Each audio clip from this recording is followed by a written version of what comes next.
The National Broadcasting Company and its affiliated stations present The Pacific Story. In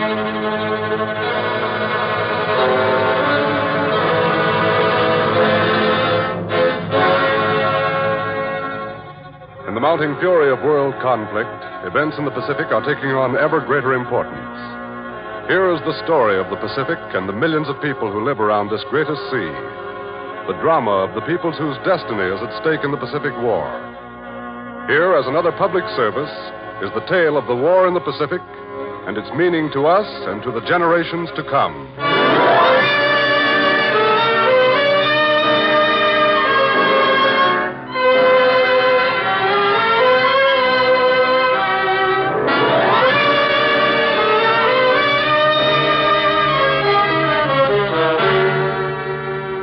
The Burma Road, highway to the heart of Japan.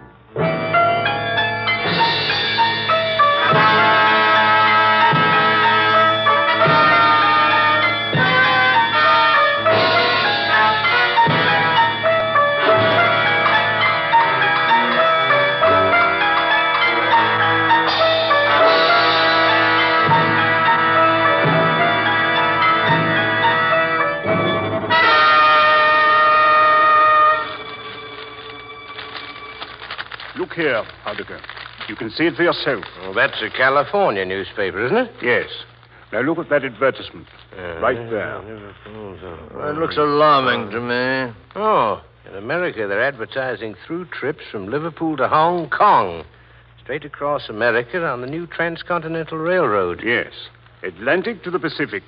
Very interesting they're driving that golden spike to mark the completion of the railroad. Interesting. It's alarming. You gentlemen think this new American railroad will be in competition with our routes to the Orient? Direct competition. Not only this new transcontinental railway, it's the opening of that new canal, the Suez Canal. I've been watching that in the papers, Denny. This year is a turning point for us, gentlemen. 1869.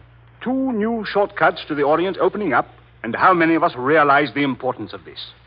Do you, Denny? I should say a good many of us do.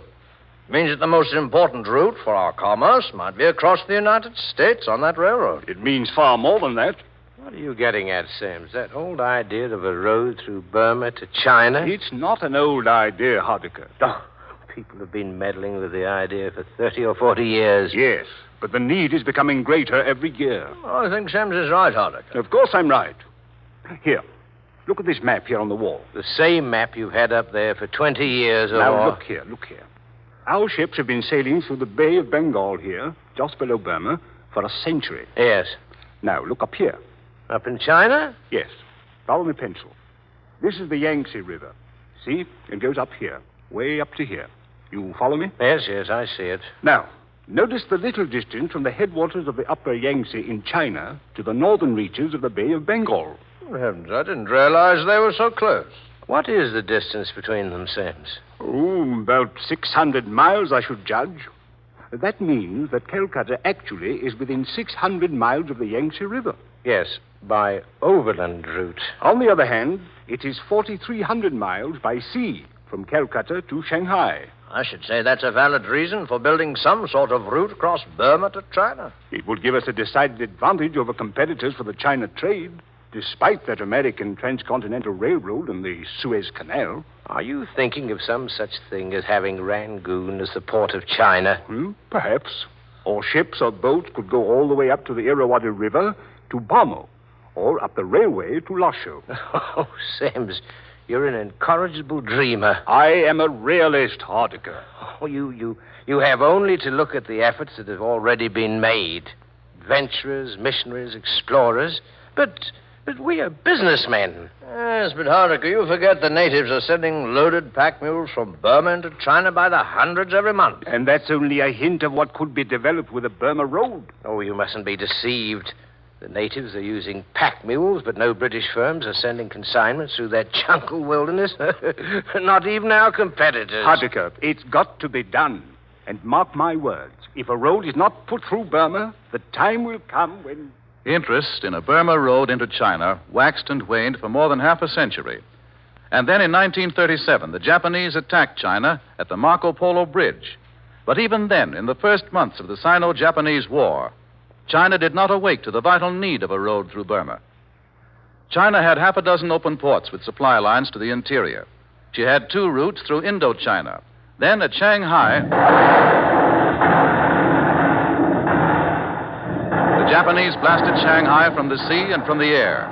Soon, Japanese soldiers were attacking Shanghai, and Japanese warships were clamping a blockade of strangulation on the ports of South China. Then it was in the Chinese central government. If our southern ports are closed, we shall be cut off from the Pacific, General. Our ports are not yet closed. Even so, we still would have the 2 routes through Indochina under the protection of the French flag. In time, the Japanese might close them, too. That is why we must develop the Yunnan Road into Burma. Does the general mean that we must build this road?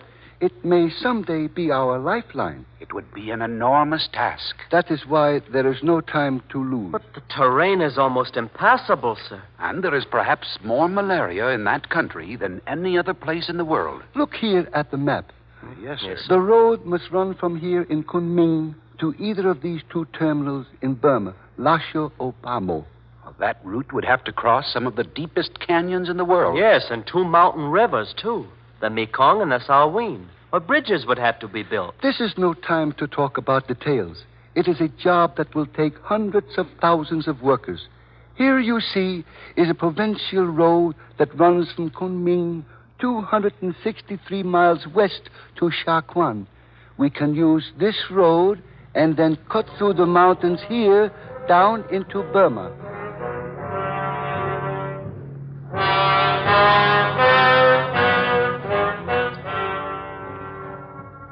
The news that the great road would be driven through the mountains from Kunming to Lashio came in an official announcement to the people of Yunnan province. They'd heard talk of such a road. They were hardy Chinese mountaineers who had grown to understand and respect the awesome hardships of the mountains. They knew the deep, rugged canyons, the heartbreaking heights, the rushing waters, the desperate jungles, and they'd learned to live with them.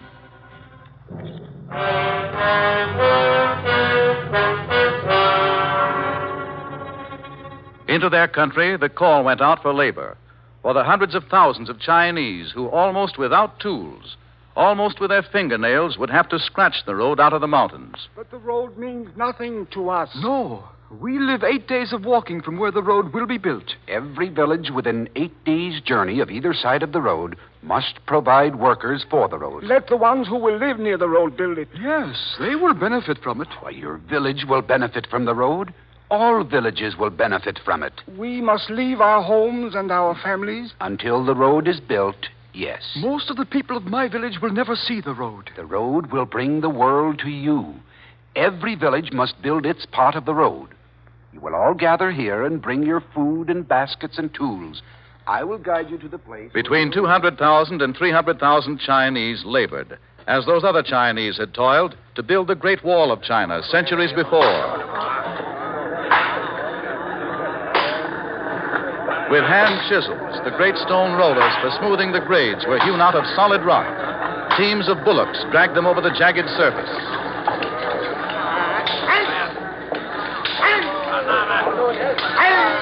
Up there! Up! Keep back away from the edge! Keep back! Get in there! Keep back! Get in there! Compressed air drills brought across the seas and dragged by burros into the mountains were their only modern machinery.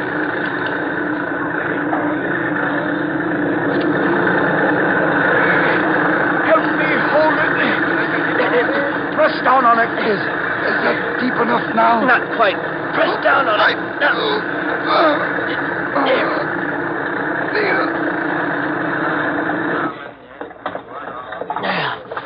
Now, up with it. Here we go.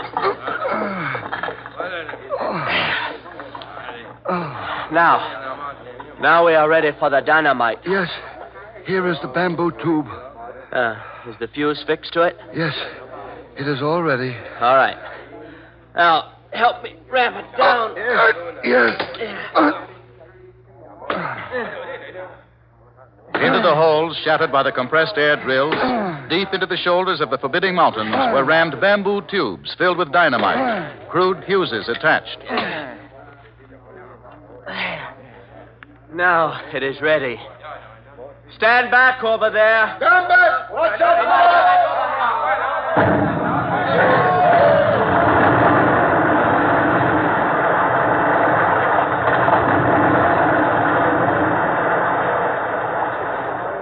Inch by inch, the road was scratched out of the mountains. Every pound of rock removed by sheer human muscle and sweat. Millions of tons moved by basket pulls. Hundreds of thousands of Chinese swarming over the pain-racked miles, struggling and suffering from dawn to dark. Stone gutters were built. Retaining walls of 50-foot logs were set up, all to keep the torrential rains from erasing the road from the side of the mountain. They built 2,000 culverts, 300 bridges. Across the rushing waters of the Mekong River and the Salween River were built suspension bridges wide enough for one truck.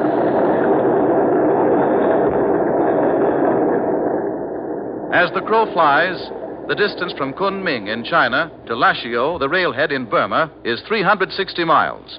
As the Burma Road was built, winding tortuously over ranges of mountains, climbing to altitudes of 7,500 feet, doubling back, turning and twisting, winding down to the levels of the Mekong and the Salween rivers. As the Burma Road went, the distance was 726 miles. Some of it had been built with the help of modern tools. At one point on the road, painted in Chinese letters on the rock wall of a cliff, are these words. This road was built by natives of this district without the help of foreign tools. At last, after 16 months of feverish labor, the Burma Road was open to traffic on January 10th, 1939.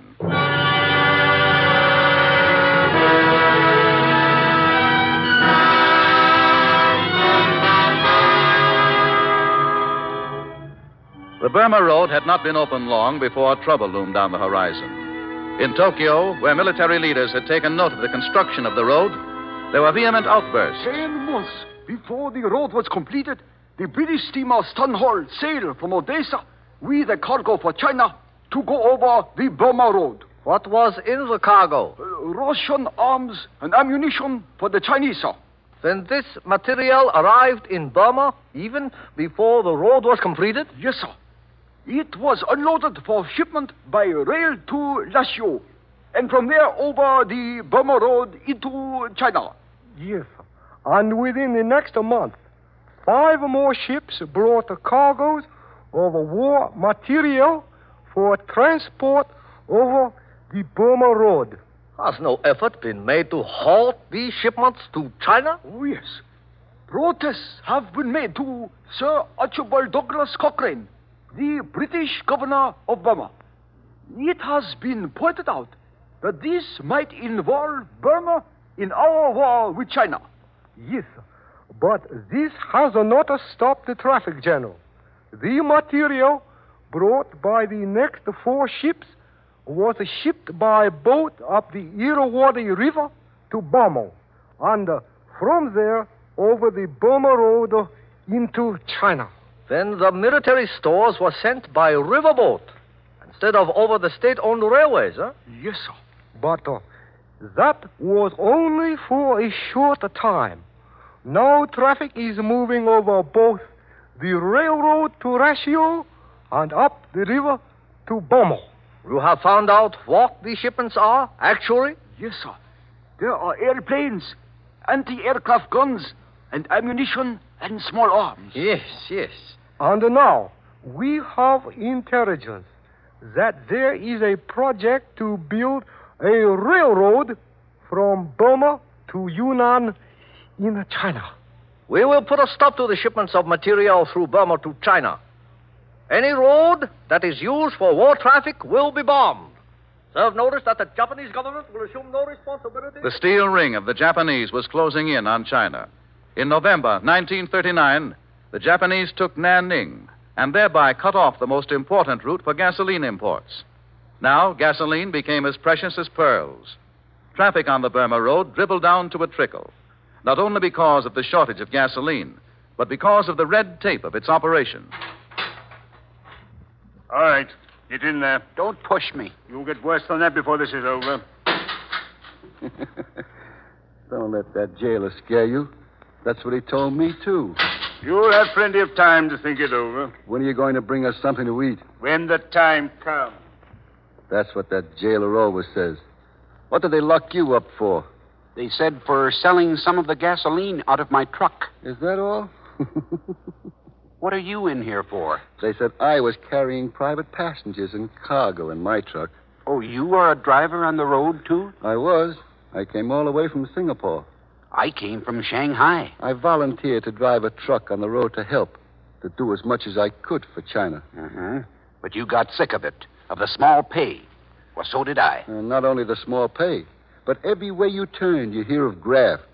I could hardly live on the money they paid me. Well, that's why I started siphoning gas out of my tank and selling it. Didn't they give you just enough gas to make the trip? Oh, yes, but I learned how to coast down the long grades with my motor off to save the gas to sell. Could you save much? Oh, enough.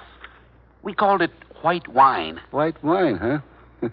We called the private passengers yellow fish, and the private freight we hauled pigeon cargo. Did you save any of the money? No, just spent it. If they paid us enough money to live, if they ran the road like a business, I wouldn't be here in jail. Who's the boss of the road? Who runs it? There's a dozen agencies and bureaus, and everyone interferes with the other. As soon as there's trouble, every one of them says it's the other's fault. And driving over that road is dangerous. Why, over 1,000 trucks have gone off the road and been smashed up down in the canyon, and I've seen many of them. Yes, and not only that. Look at those inspectors. There's custom houses and checking stations all along the way. Look at that place at Kunming. 8 desks. And you've got to check through every one of them before you can drive to the next station. Well, that's not as bad as some of those other stations along the road where the inspector sits reading while you're waiting to get through. That's at Wangting. I've seen as many as 250 trucks waiting to get through the customs there. Now, this Burma road isn't going to do China any good running like this. It'll never do anyone any good unless someone comes in and straightens out the whole thing.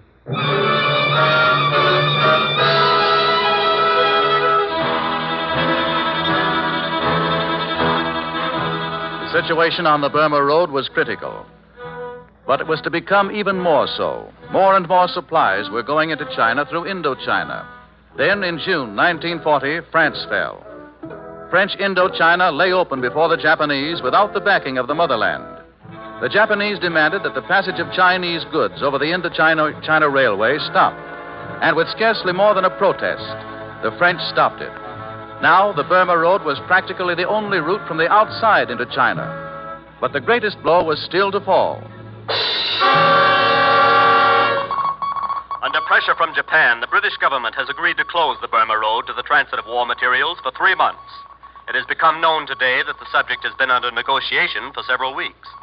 With Britain being blasted unmercifully from the skies by the German blitzkrieg, the Churchill government entered into this temporary agreement with the Japanese government. World reaction to the closing of the Burma Road was electric. It struck China a deadly blow. Why did Britain do it? Where does America stand on this question? Now that the Japanese have forced the closing of the Burma Road, they are concentrating on ending the smuggling of supplies into us. China faces despair. Our morale is lower than at any time since the outbreak of the war. While the Nazi bombs rained down on Britain during those terrible summer months of 1940, Americans railed at the close of the Burma Road. Britain didn't have to close that road just because the Japs yelled about it. Why'd they do it? It says here in the paper that they closed the road to relieve the tension between Japan and Britain, for one thing, and to give the Japanese a chance to work out some kind of a peace deal with the Chinese. Oh, nonsense. If Britain and China had stood up together against Japan, what could Japan do? They could go in and close the road themselves, and that would mean some kind of a... Even before Britain agreed to close the Burma Road, she was aware that her decision would be attacked. But Britishers knew the gravity of their situation better than any others. It is not very proper for Americans to protest the shutting off of supplies over the Burma Road while they continue to sell great quantities of oil and scrap iron to Japan. Rain drove down over the Burma Road through the 3 terrible months while the Chinese waited in despair, and while Britain fought for its life and daily expected invasion from across the Channel. Through those months, public opinion throughout the free world surged with bitterness. When October came, Britain was still standing up to the Blitz. The Nazis had failed. America's foreign policy had become sterner. And in the first week of October, Sir Robert Craigie informed Foreign Minister Akiro Arita that Britain would reopen the Burma Road at the end of the 3-month period. October 18th. Have you ever seen such a celebration in your life? Never. I came all the way up from Rangoon to cover this story. Was that so? Well, I came from Calcutta for the same purpose. Just look at the bonfire. Yeah, they light up the whole countryside here. I guess the trucks are all loaded and ready to go. Well, the first fleet is. But they tell me there's 100,000 tons of supplies in that pile there waiting to go into China. Chinese will certainly need it. Been piled up here at the border since last July when the road was closed. I wonder if they got enough trucks to move it. Well, I understand they've got about 2,000 trucks. But I don't know if that's going to be enough to stand the gaff of getting these supplies to Kunming. Oh, look, there's the Chinese Vice Minister of Foreign Affairs. Yes. Came down from Chongqing to start the first fleet of trucks on its way. Are all the drivers in their trucks? They will be ready in a minute, sir. All the drivers were guests at a big blowout here tonight, sort of a send-off. Oh? Well, they've got a rugged 10 days of driving ahead of them. All the drivers are in their trucks now, sir. Good. Give them the order to start. Yes, sir. Well, that's the call to start. Yeah, there they go. They're on their way to China.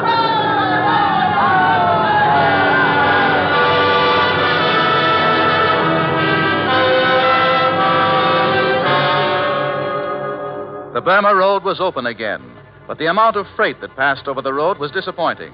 This became a matter of great concern to the United States, for the United States had now entered into a lend-lease agreement with China, and it was imperative that the supplies reach China.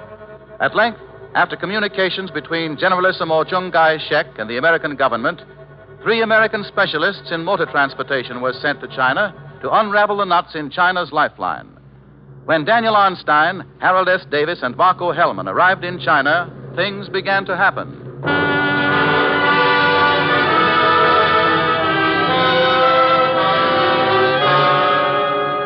For 18 days, Daniel Arnstein and his associates inspected the Burma Road and its administration.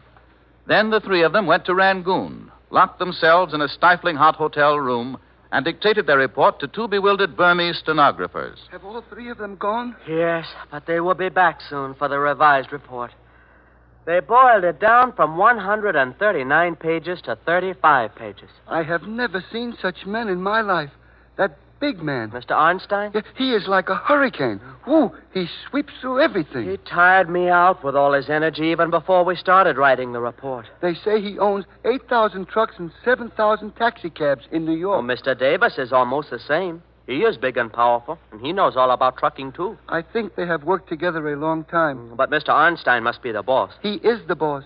And Mr. Davis keeps the records and gives technical advice. Well, then Mr. Arnstein will pay us. No, Mr. Hellman handles the money, and he is the diplomat.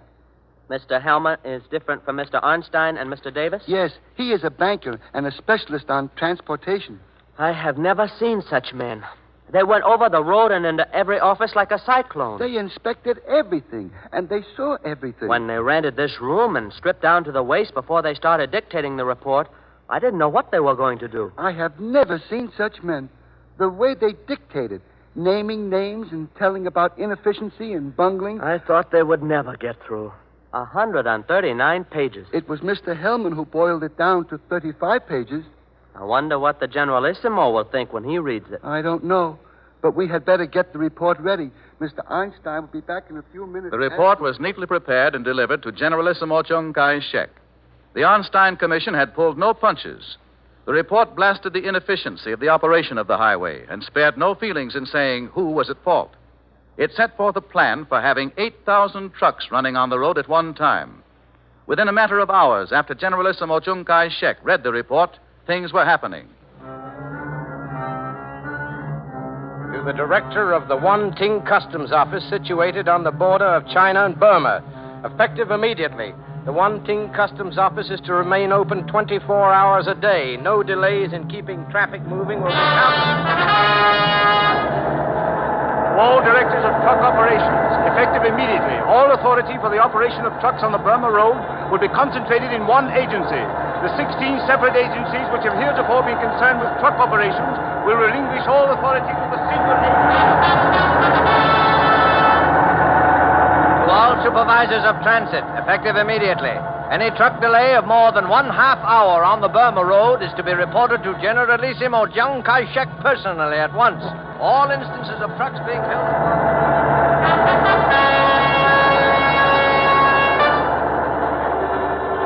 The tangled red tape of the operation of the Burma Road was cut. The bottlenecks opened up.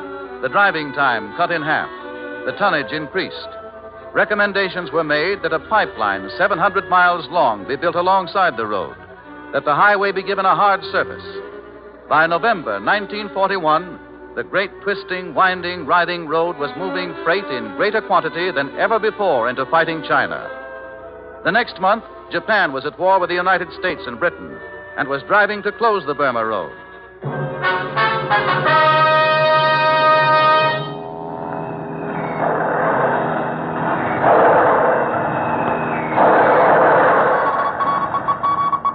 Japanese have swept into Burma and captured Lashio, the railhead of the Burma Road. British forces, before leaving Lashio, destroyed great numbers of trucks, and at Rangoon destroyed all installations that could be of value to the Japanese. The Burma Road is now closed, and China is shut off, except by air, from the outside world. But in December 1942, a few months after the Burma Road was closed, U.S. Army engineers were starting the new Lado Road from India into Burma. The dynamite is in place, sir. Very well. Blast when you're ready. Yes, sir. Stand clear! Stand clear!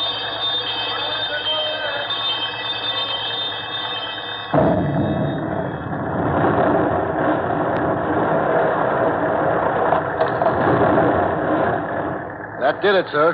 All right.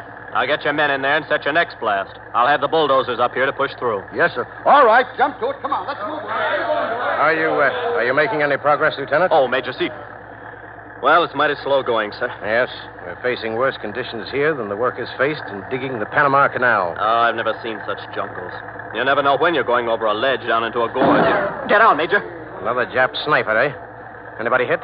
Anybody hit down there? Yes, sir. The corporal's hit. Well, take care of him. And Sergeant, Yes, sir. take your squad and hunt down that sniper. Yes, sir. All right, bring up the bulldozer. All right. Come in with the bulldozer. We blast first, Major, and then we go in with the bulldozers. I see.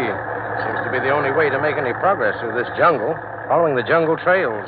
Well, it's not only the jungles and the muck and rock and the dust, but it's the millions of mosquitoes and the blood-sucking leeches. Oh, you better step over here, sir. Yes, very well, I will. Look at that bulldozer plow through that rubble. All right. Out of the way of the bulldozer. It's going to take a lot of grading to put this road through here. Hey, driver, look out for that ledge. Good Lord. Hey, look That out. bulldozer is heading right for that ledge. Well, the earth's giving way under the bulldozer. Jump off that bulldozer. It's going over the ledge. There it goes.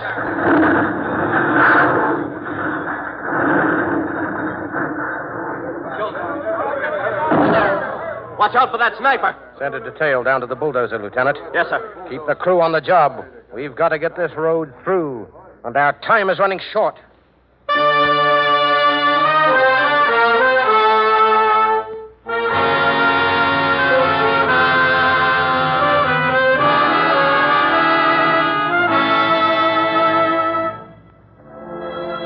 In the coming operations in Burma, the Lado Road and the Burma Road will be important objectives. For these arteries, built at the cost of suffering and bloodletting and death, are China's lifeline to the south.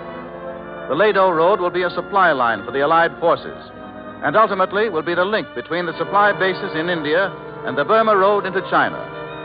Together, these roads bid fair to be the highway to the heart of the Japanese on the mainland of Asia.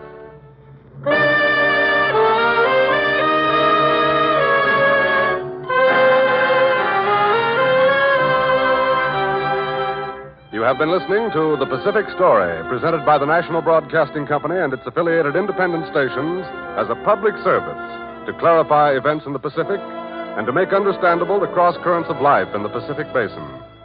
A reprint of this Pacific Story program is available at the cost of 10 cents. Send 10 cents in stamps or coin to University of California Press, Berkeley, California.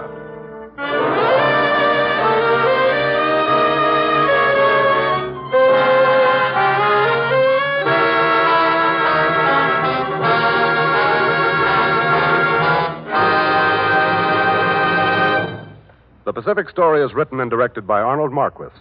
The original musical score was composed and conducted by Thomas Peluso. Your narrator, Gayne Whitman. This program came to you from Hollywood, This is the National Broadcasting Company.